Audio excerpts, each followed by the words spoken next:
Hello again. Welcome to another edition of Media Watch. I'm your co-host, Art Tait. I'm Bob Anthony.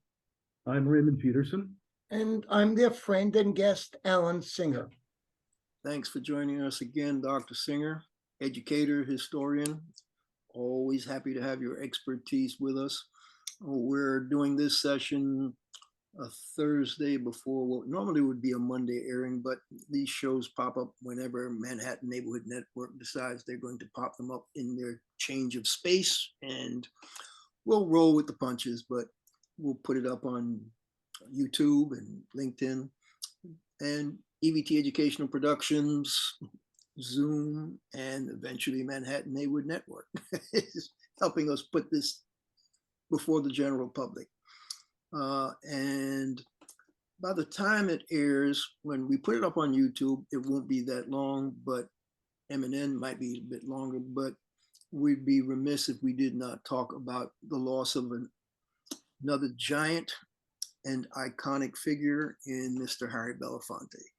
And the interesting thing is, anytime I think of Harry Belafonte, I actually think of my good friend Gil Noble, and that's because Gil Noble and Harry Belafonte were really good buddies. They both have that Jamaican background, and we at the Black Documentary Collective thought so much of both those individuals that we put a session together at the Apollo where Harry and Gil engaged in a conversation, and it was an amazing session where they talked about Harry's activism, Gil's activism as a broadcaster. And so while I look for the Harry Belafonte picture, you guys can chime in on your knowledge of how active, not just a great artist, like, one of the first, million record sellers, if not the first million record seller individual in the music business, acting par excellence. Go ahead, chime in. I'll look for a picture. I remember seeing him at the 2001 National Association of Black Journalists Convention in Orlando, and of course he was brought in for his stature, his his entertainment cred, and his just what he's done in the Black community. And he didn't just appear and say nice things about everybody. He actually said that Black journalists needed to do more. He said, while we were in Orlando enjoying Disney World and all this and that, we needed to really focus on what was important. And so, yeah, never backing off and always happy to give his opinion. A great man. But Harry came out of that group of theatrical people that were, I don't even remember the name of the group, but Harry Belafonte, Ruby Dee, Ossie Davis, they're all part of this core group of Black actors trying to work their way into the acting profession. And they understood exactly where they were in the field and how much activism they had to be, how active they had to be, calling out racism, embedded racist structures. And as active as they were still driving always upward in to become the best of their profession, and they all succeeded. I mean, Harry was a giant among giants across the board: music, acting, activism. Ozzy and Ruby, you can't say one without saying the other, and their activism is as highly and as powerful, potent as their acting. And I say this because we recognized it at the Black Documentary Collective. We actually, after we did the Gil Noble exchange, I think in 2008, we did a thing in honor of St. Clair Bourne, who founded the BDC. And then as part of that celebration, we honored Harry with the Humanitarian Award as recognition of not just his stature as actor and activist, but true, deeply a humanitarian. And I can't speak to his power and his effect globally. And In Lincoln yesterday, Center, I think Jamal Joseph and the Impact Repertory Company that Jamal founded, theatrical company, they did a pop-up sing his song session in Lincoln Center that was hosted by Lincoln Center right there by the fountain. Hundreds of people showed up, and I'll try to lay in some of the stuff either here or the back end of the show. They were singing We Are the World, they sang Deo, a bunch of Harry's iconic tunes, but the bottom line was just impromptu, folks just came out to pay tribute to this great man. Daylight come and me won't go home. Daylight come and me won't go home. Daylight come and me won't go home.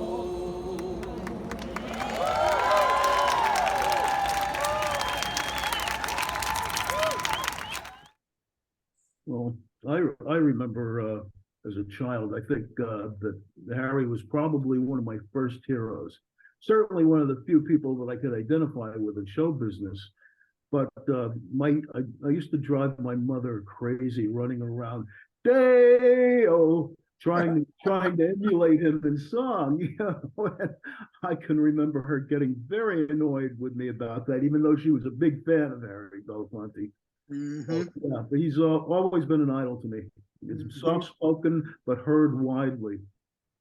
Mm-hmm. You know, Well, one of the things that's interesting, most people don't realize that Harry Belafonte was actually born in New York City in Harlem. His parents were Caribbean, and he went to live with his grandmother, I believe in Jamaica, from the age of 5 to 13. But then he comes back to New York and he goes to George Washington High School. I think one of the things that I think so special about Harry Belafonte, you know, my father was into music and he would sing Harry Belafonte's songs. And Harry Belafonte was one of the crossover artists. He was one of the artists who were able to get Black singers, Black performers, Black music into the broader American culture. And he was able to do it without giving up his political principles. He was able to do it while fighting for the civil rights of all people, not just African Americans, but worldwide. And I think that's part of his power. There was an interesting story. Ray, why don't you tell us about that Petula Clark piece that you... Oh, the Petula Clark. There was a Petula a special with the British singer Petula Clark. And Harry was co-starring on it with her, and there was a lot of controversy because at some point in the performance, she actually touched his arm, and that set off a whole furor of criticism and hate mail and this, that, and the other. she touched his arm. 1968. It was She touched his 1968. arm. She didn't even give him a hug. She just touched his arm. Is that Just it? touched his arm. That's it. Just touched his arm. The appetizer, Plymouth, actually threatened to pull if it wasn't removed. And she stood up for it. She said no. And it was unrehearsed. She was originally in the background. And as part of the drama of the singing together, they came together like normal human beings. Yeah. But that's the depth of racism that people like Harry Belafonte and Petula Clark had to challenge in American society. And that was 1968. Yeah. Yeah, right at the height of the civil rights movement. There you go. But Harry was such a powerful figure that I think he was one of the first Blacks to have a network television special. I mean, you know, he had such a huge audience that it's mind-boggling to look back on just how strong and powerful a figure he was. So hats off, Harry. Another giant gone, but as you said to us more than once, the struggle continues. And I'm actually quoting Harry Belafonte when he said this on another occasion. The struggle continues. So segue from a media icon like Harry Belafonte, who's more than a media icon, a great humanitarian, to other media icons that have been in the news, guys. Talk to us. Well, there were three major firings this week. One very clear and two not quite so clear. I'm talking about Tucker Carlson at Fox News, Don Lemon at CNN, and I don't know if anybody knows who Jeff Shell is, but he was honcho. What was it? I don't recall his title. He was a big guy at NBC Universal who got fired for having an inappropriate relationship with a fellow employee. Let me take issue with you. Fox is where Carlson got fired from. Right, and we would Let's think just call it Fox, not news. Continue. their full name written out as Fox News Channel. So anyhow, Fox was fired from Fox, and there are several different theories as to why. One is that he's in the middle of negotiations, which is plausible. They wanted to get rid of him. They just spent a lot of money in the Dominion suit. His misogynist attitude on the air and especially in the workplace might have been another reason. But I read something in Vanity Fair that I like even more. Vanity Fair says that he was probably fired, and they based this on someone who supposedly had been briefed on what Rupert Murdoch's decision was and why. He had made some remarks at, what was it?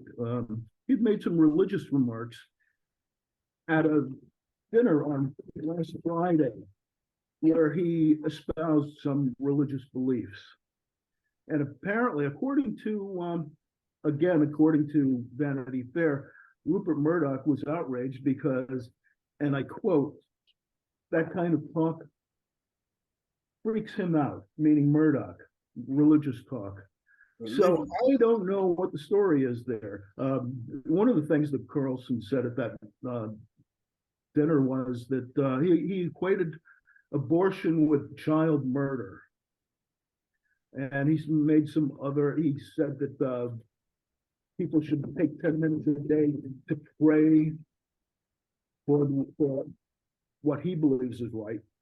And I'm not quite sure what it is that he believes is right, except anything that furthers his goal. Don Lemon, I don't know. There are several things. It could have gone back to the Nikki Haley comment.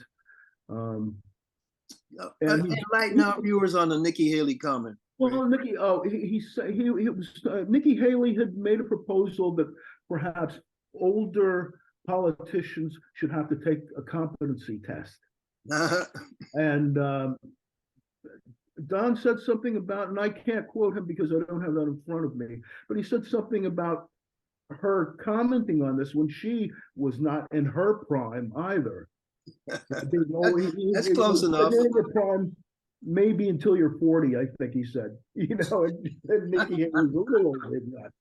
So that could have been the reason that he was fired. It could be that he just didn't fit in this time slot that they put him in. Bob, what's your take on that, Don Lemon? And is there an equivalency with Tucker? No, it's not equivalent by a long shot. I was saying before we went on air that I thought maybe it was an accumulation of stuff with Don Lemon that might have got him in Dutch with the folks at CNN. He had gotten drunk on the air on New Year's Eve a couple times, actually. That was a while back, though, right? It was, and you don't know what goes on in the background. But of late, he had the dust up with Nikki Haley, and then he had a dust up with another person who appeared on CNN who alleged that the Second Amendment did blacks more good than any other piece of legislation in American history. And and Don Lemon got upset with that comment. Yeah, he did, appropriately. Appropriately, I would say. Yeah, but it was quite the back and forth, and I don't know if the management was thrilled. This is a morning show, supposed to entertain people, not wind them up. Okay. And so I don't. It's not equivalent with Don Lemon. There's probably more there that we haven't touched upon yet, and I think we'll be getting into that in Media Watch once we know. Yeah, Alan, you had something on that, I think. Yeah, well, this is the thing. There's also reports, pretty sure reports, CNN is trying to reframe itself. You know, during the Trump administration, the whole crap with the 2020 election and the 2020 insurrection, CNN very much became much sharper in its coverage of Trump and the Trump administration. Mhm. And Don Lemon worked really well with that conception of CNN. He is a sharp guy. He's a very political guy. Now, what happens is they moved him to the morning show, which really was not his cup of tea here. You know, you're supposed to be friendly. And did they move him because they're repositioning the show? Did they move him to set him up? I don't know why they moved him. Maybe he wanted to be moved. Maybe he got tired at 11 o'clock. But CNN has definitely been shifting its personalities to make them more mellow, less like Don Lemon. And I like Don Lemon. I like that hardness that he brought, but apparently CNN does not. I agree with you, Alan. I like Don Lemon as well. I didn't think he was the greatest, most investigative type journalist, but I think he did, you do as best you can with what you got. And I think he sort of got there over the years. Tucker Carlson, on the other hand, had to go for multiple reasons. I just want to pull out what Brian Stelter wrote in the New York Times just yesterday. It was an opinion piece, and he talks about the power of cable news. It's the power of cable news is in its reach and its repetition, not its ratings. Whatever Tucker Carlson said got amplified by all of the right wingers, and that's a good point.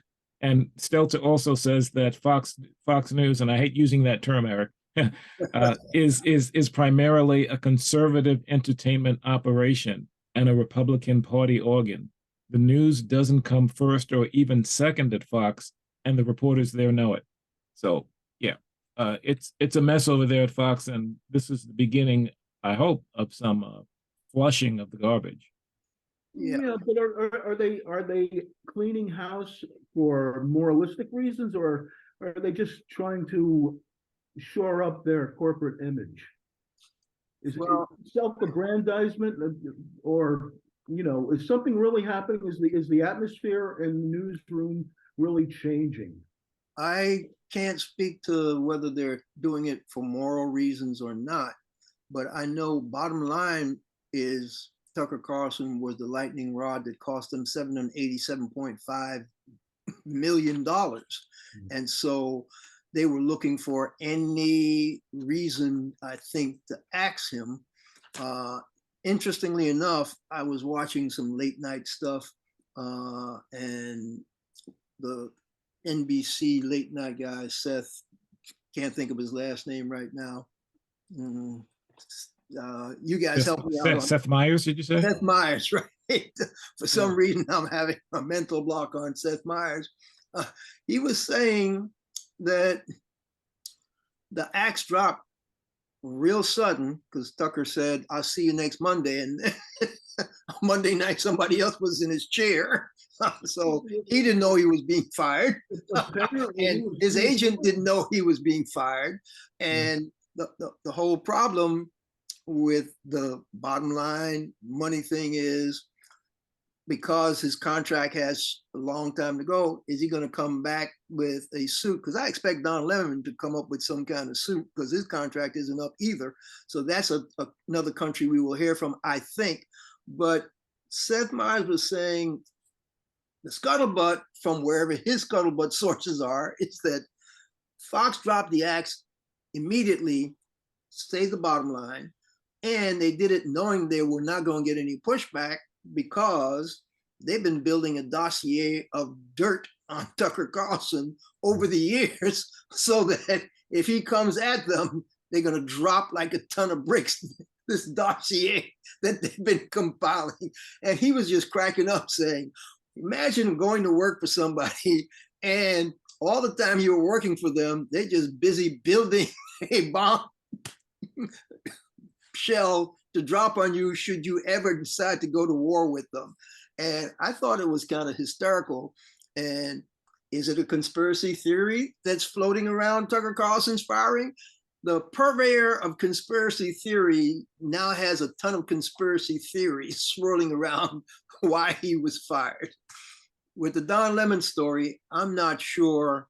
Alan, I think you're correct about them changing their outlook. We talked about this on Media Watch about them trying to go actually towards, quote, center as opposed to left center. They're going towards right center, and they don't want opinionated opinion purveyors any longer on the CNN platform. I sincerely believe that's correct. The question is, will it help their bottom line ratings or not? Because if you're not Fox, you're not going to get the Fox audience. If you're not MSNBC, and if you're not straight, hard-nosed journalism, what are you? And I don't think CNN is going to know who they are. And that's what this new guy that's in charge of them is trying to find out. But I think Don Lemon's going to come back and haunt him, either legally or some other kind of way. So, but speaking of media, no real segue, but the media wannabe president, would have been president, should not have been president, is being sued in a New York court by an accuser. And the trial is about whether or not he raped this woman back in the 90s, I believe it was, Jean Tripplehorn, what's her last name? Jean Smart? No, not Smart. It's a triple syllable last name. Jean something. Yeah, Trephorn, something to that effect. My only take on that is that trial is going to end really fast because it's a cut and dried. He said, she says, he raped me. He says, she's making this up. The juror is going to have to decide on whatever testimony she personally has given because she's the victim, and his depositions because he hasn't shown up in the courthouse so far. So it's not going to take very long for that trial. It's going to be interesting to see how that plays out, what that verdict does, whether he's found guilty or not, and what that will do for the upcoming presidential campaign, since he still seems to be the Republican front runner. I can guarantee you one thing, Eric. Whatever happens with the trial won't affect Trump's followers at all. Not at all. No. Yeah, but will it affect the Republican Party about just bending over and letting him kick them in their rear ends to get the nomination? I mean, is there a Republican Party separate from Trump? I mean, you know, there are supposed, Alan, you were talking something or other about DeSantis and what his chances were. I mean, what if this guy gets convicted of a rape charge, what does that do to other contenders like DeSantis and Nikki Haley? Well, he's not going to be convicted of rape. This is a civil case. He's being sued by the woman for defamation. Ah, okay. She went public. He called her a liar. Uh-huh. And her testimony has been very poignant, very disturbing. And she, at the time, she did tell people what happened.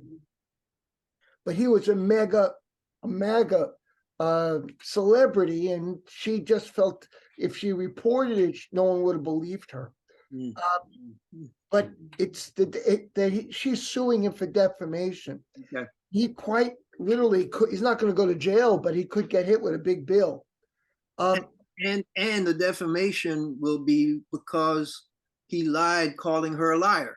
Yes. So that means he may still be backdoor guilty of rape. Yeah. Look, he said this when he ran in 2016. He could shoot somebody in Fifth Avenue and he wouldn't lose any of his supporters. Wouldn't lose. He's not going to lose his supporters over this.